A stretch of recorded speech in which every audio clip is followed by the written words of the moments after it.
we're gonna make this.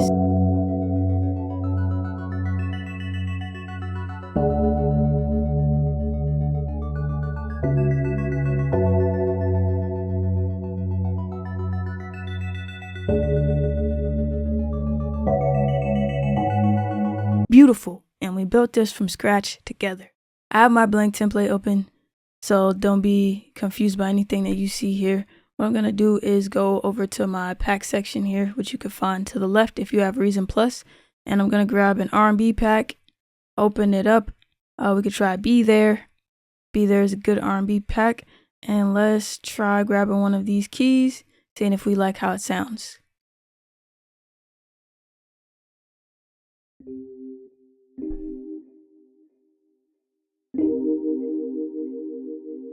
How to make R&B chord progressions. Now, I'm going to show you a simple way to do it if you don't like clicking in notes at all and you just want to get something started. And then I'm going to show you how to do it from scratch by yourself. First way, we're going to use a player. Just pick a good tempo. Right now we're at 95. We might speed it up a little bit. But what you want to do first, we got scales and chords. This is a player in Reason. And if you play a key, you'll get a chord. So what you want to do first is figure out what key you want to be in. So you just go through, find one you like. So in this case, I think I'm going to go with G flat major. And pay attention to the keys that are highlighted, because these are the keys that correlate. If you have a MIDI keyboard, these are the keys that are in that specific key, which is G flat major right now. So what you want to do next for R&B chords is turn the notes up from 3 to 4. So now we'll have an instantly richer chord. We're changing these from triads, which are chords with 3 notes, to 7 chords, which are chords with 4 notes. So notes, number of notes, 4. And that's this first orange button. So now when we play,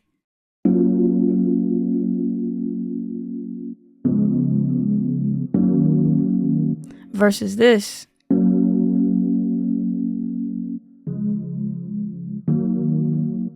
so you'll hear a little more color when you're comparing the 7 to the triad because there's an extra note. This next green button is the inversions, but we're gonna skip that for now. This next note is for open chords. Let's put this back on 4. To open the chord so that you won't be playing them all in order, all of the notes. So if you look here, when the chord is closed, it just goes in order of the chord, which is every other note of the scale in order to create the chord. For the most part, there are some bends and fluctuations to that rule. But now it's more spread out. So open chord will spread out that chord instead of keeping the notes all together. So that's a good thing to turn on.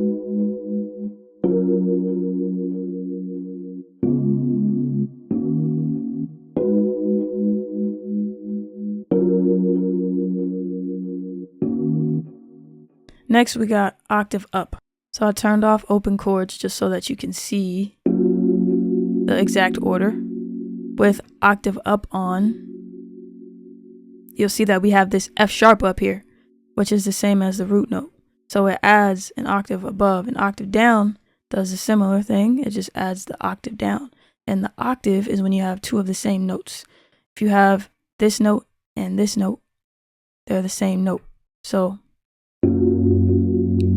this note and this note, this note, this note, this note, this note, those are all the same thing. So that's what an octave is. Now, that's dope because it'll add like a bass note for you.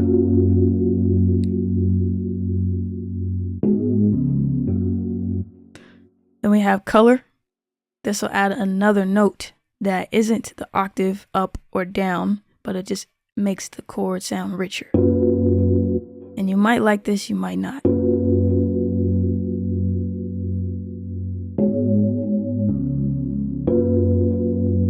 Now, I don't like how it sounds on that first chord. So one thing I will also tell you to experiment with is the scale. Go between major and minor if you're just starting out. Otherwise, experiment more. But go between major and minor and see which one you think feels better, sounds better.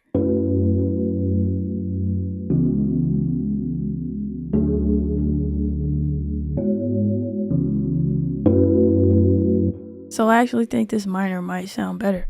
So when you want to get these chords laid down or recorded, all you got to do is play the notes in the pattern. So I have my metronome on and I'm going to record.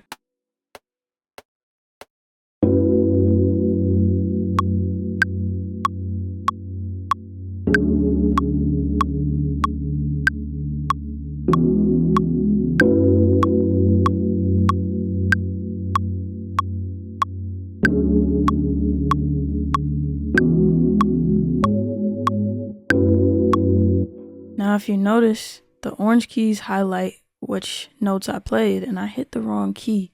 So when you hit the wrong key, it'll automatically move it to the nearest note. If I play an F, it'll move it down to an E. If I play this G, it'll move it to the F sharp. So it's got your back. What an inversion does is, let's turn these off for a second. It will rearrange your chord. So basically this just rearranges everything. So first inversion has the second note of the chord at the bottom.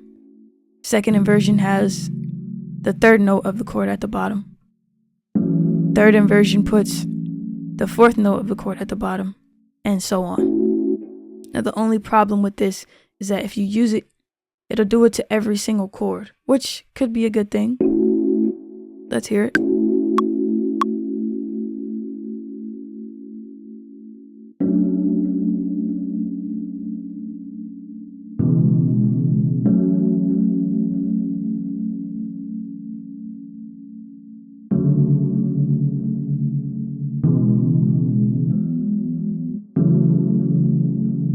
So it kind of sounds messy, so I would just leave it on 0 for now, but experiment with that when you're making your chords. Keep in mind that we only have 4 notes in this chord, so if we put it on 4th inversion, it'll automatically have the bass note in root position. So we don't want to use 4th inversion on a chord that has 4 notes. We could use it on a chord that has 5 notes, however. So just watch what you're doing and experiment and listen. If you want to print these, we'll keep this on, select open chords, and we'll go ahead and add that color note. So let's go ahead and check the sequencer, see what we have over here. Cool. A couple things I would like to do is make sure these are right next to each other, legato wise, so there's no spaces in between or no overlapping. So I opened up my tool window with F8. If that doesn't work on your computer, you come up to Window and then click on Show Tool Window. Hide tool window, show tool window. Cool. And you hit side by side, and under the legato adjustments area, make sure this is under side by side, or this is selected. And we'll drag out this last note. Cool. And we can change it and add more velocity strums once we get all the chords, all the notes. Boom. Now we got a chord progression right here, ready for us to work with.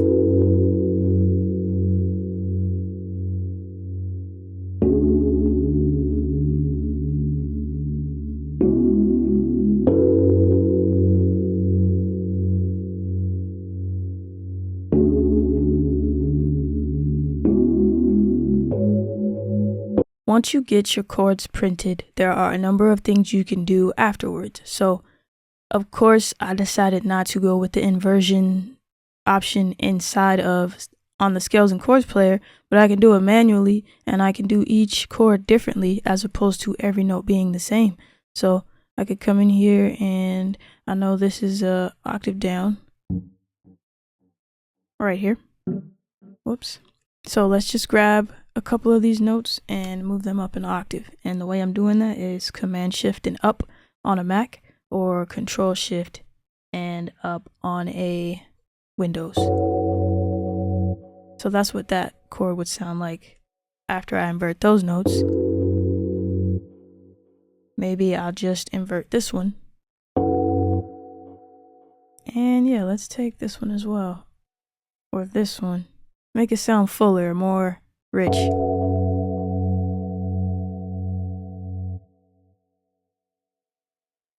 Grab some of these notes.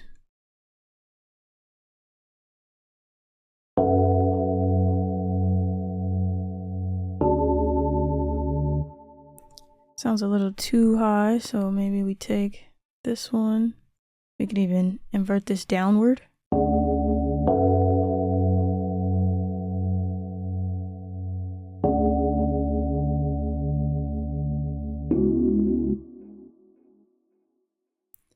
Let's take this note. So we move those notes up.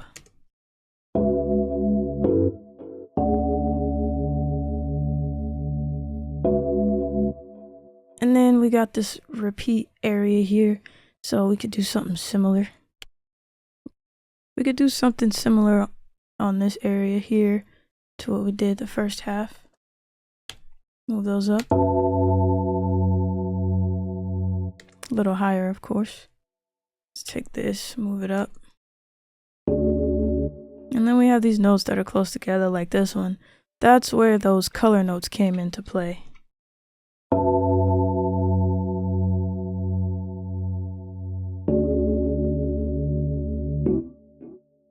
And we'll go ahead and add some changes on this part.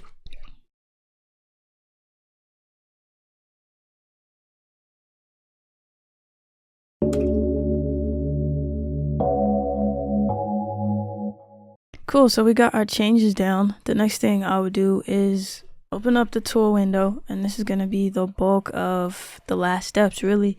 And we're going to select the notes, all of them, Command A on a Mac and Control A on a Windows. And after that, you can use this randomize option here and quantize. So right now it's 33 ticks. I would actually pull it down somewhere like 15 to 20, but experiment, of course. 33 could work. And this is going to shift the timing of the notes and when they play. So each time I hit the button, you can see these little arrows moving. And the next thing I would do is randomize the velocity. So note velocity is here, random 10%, and apply a few times, maybe a couple hundred, whatever you feel comfortable with. Awesome. So now we have randomized placing, the timing of the notes, and randomized velocity, which is how hard or soft each note is being played. So you would listen to it, see how it sounds, and if there's anything too hard or too soft, then you could come up and change it manually. I'm going to pull the bass notes all the way up so that the bass is prominent no matter the velocity of the rest of the notes in each chord. And this is what our final product sounds like.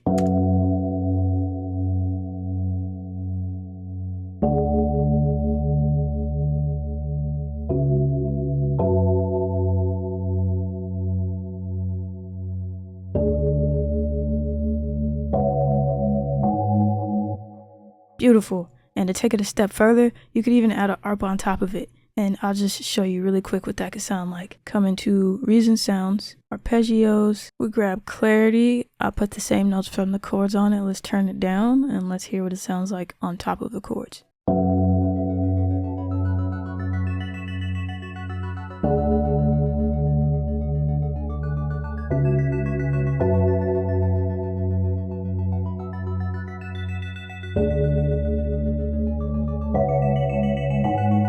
Beautiful. And we built this from scratch together. Stay tuned for the next part of this video where we're going to build our chords from scratch but without the scales and chords player.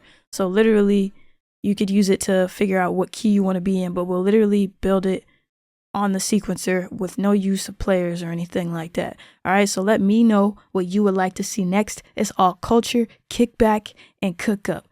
Make sure you follow me on Instagram. I'm doing a giveaway really soon, and I can't tell you what the prize is just yet, but it's going to be fire. Let's go.